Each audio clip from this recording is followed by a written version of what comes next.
عيوني يا جرح يا سهران حولي كثير أحباب لكنهم حولي.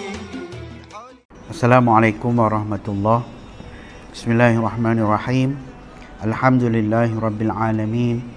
Wassalatu wassalamu ala asyrafil anbiya'i wal mursalin wa ala alihi wa sahbihi ajma'in. Tujuan saya buat video pada hari ini adalah untuk menyampaikan sedikit maklumat. Untuk maklumat anak-anak karya Surau Ar-Raudhah Taman Desa Aman.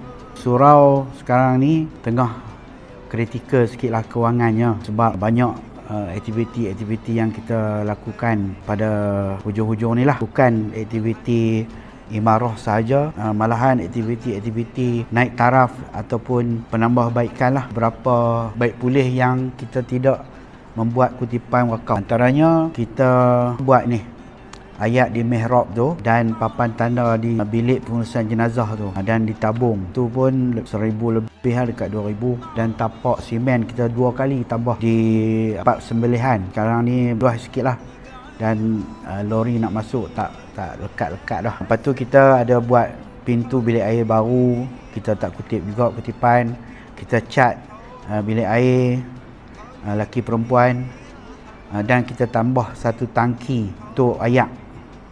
Ayak kita masuk tangki atas yang biasa dah ada, diturun ke tangki yang baru, dan di tangki baru tu ada enjin dia lah untuk pam ayak masuk ke semua paip-paip dengan laju lah. Jadi benda-benda tu kita tak buat kutipan wakaf. Bertepatan juga sewaan menara kita yang telah dihentikan sejak kali terakhir di Ruang Bayak Oktober 2024. Bayaran sebanyak lebih kurang 1,200. Jadi daripada situ kewangan kita agak teruk lah. Dengan aktiviti imarah yang lain terus berjalan. Kutipan taklah banyak macam dulu. Kalau kuliah bulanan tu hanya 20-30 ringgit saja sekali kutipan, ataupun 40 gitulah. Dan kuliah perdana pun banyak kali dah kita lupa buat kutipan sebab jarang kita buat dah.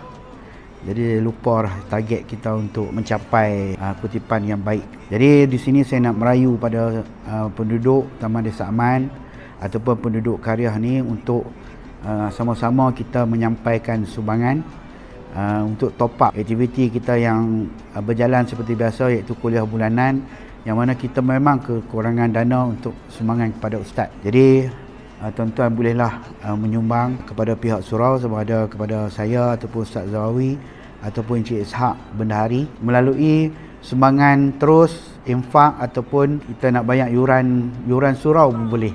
Yuran surau ni kita kurang tekankan, sebenarnya dia ada yuran tahunan iaitu RM25 satu tahun.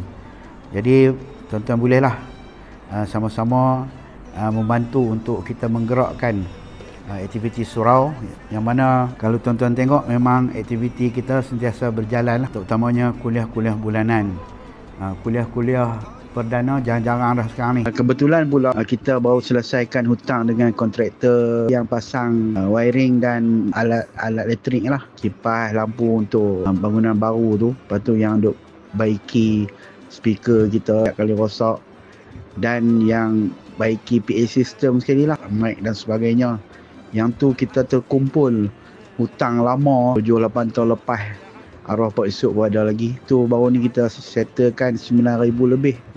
Dekat dengan 10,000 jugalah. Untuk sahabat-sahabat yang berhajat untuk menyumbang, boleh terus tengok nama akaun di hujung video ni. Sama ada nak transfer terus ataupun bank in ataupun melalui cash lah. Cash mungkin tuan-tuan susah nak jumpa saya ataupun Ustaz Zawi ataupun Encik Ishak, boleh terus bank in lah. Kita akan masukkan nombor akaun di hujung video. Jadi saya rasa itu sajalah apa yang saya nak sampaikan. Untuk sama-sama kita berinfak. Boleh tuan-tuan nak mai surau masuk duit dalam tabung pun boleh, ataupun tuan-tuan nak jumpa Encik Ishak banyak yuran pun boleh. Okey, sekian, terima kasih.